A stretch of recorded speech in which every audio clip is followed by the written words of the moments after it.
Hello ulit guys, another technique ulit using your hands, and actually this was tinuro sa amin ng review center namin.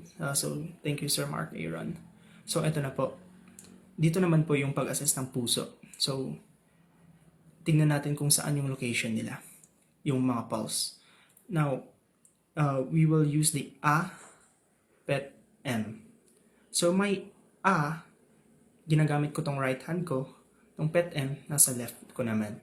So yung A is your aortic pulse, and your P is for your pulmonic pulse, E for your Erb's point, T for your tricuspid pulse, M for your mitral pulse, also known as your apex.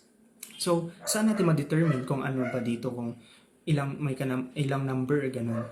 So, magbibilang ka. 1, 2, yung aortic pulse mo, nasa second ICS siya, pero right.